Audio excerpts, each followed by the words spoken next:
Assalamualaikum warahmatullahi wabarakatuh. Salam sejahtera untuk kita semua yang kami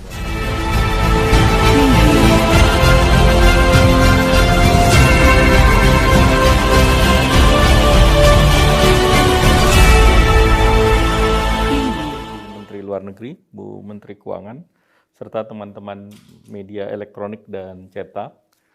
Hari ini saya beserta Bu Menteri Luar Negeri, Menteri Keuangan mendampingi Bapak Presiden dalam berbagai kegiatan. Tadi sudah dijelaskan terkait dengan pertemuan dengan Perdana Menteri Australia yang antara lain membahas tentang energi dan perubahan iklim.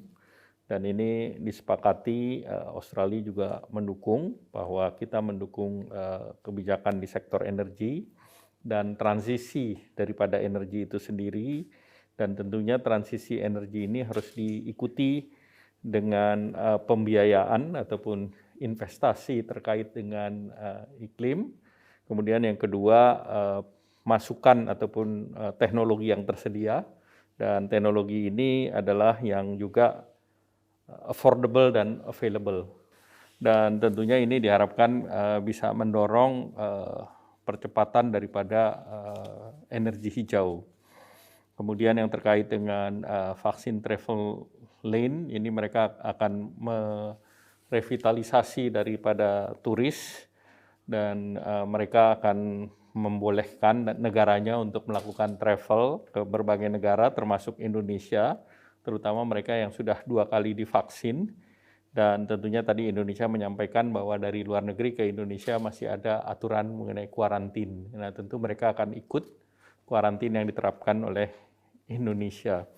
Namun di samping itu mereka juga sudah membuka terhadap orang Indonesia, terutama di 2 negara bagian yang sudah membuka, yaitu New South Wales dan Victoria. Dan utamanya mereka mengharapkan agar mahasiswa Indonesia bisa kembali untuk belajar di Australia. Kemudian sepakat bahwa ekonomi digital diusulkan agar dibahas dan diangkat di dalam forum G20 di presidensi Indonesia, agar kebijakan dan regulasi di sektor digital ini tidak berbeda dengan sektor konvensional, terutama dari segi platform digital. Diharapkan bahwa bullying di media misalnya tentu akan diatur oleh para platform secara bertanggung jawab dan seimbang.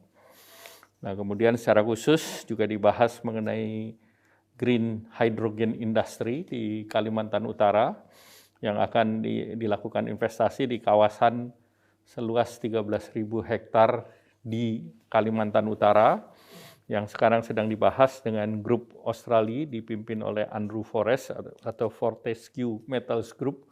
Itu pembahasannya adalah sekitar 3.000 hektar, dan di situ akan mengintegrasikan daripada energi berbasis hydro, kemudian investasi di bidang pembangkitan hidrogen ekonomi, ataupun dan juga terkait dengan petrokimia kompleks.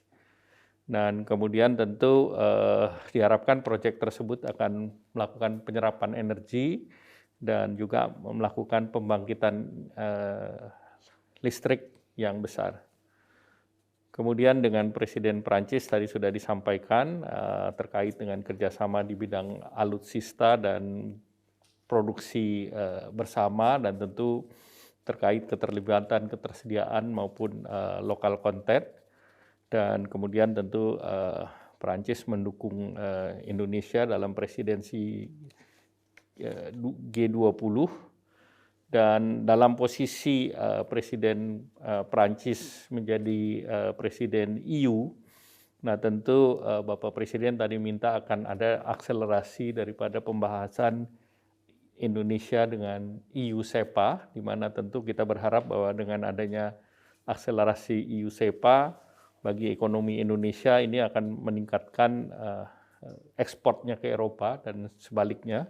Jadi kue Indonesia di Eropa bisa meningkat. Nah, tentu ini diharapkan Indonesia sebagai presidensi G20 mempunyai daya tawar yang tinggi, dan diharapkan manfaat bagi presidensi Indonesia di G20 dan presidensi di EU, ini ada manfaat untuk menyelesaikan itu.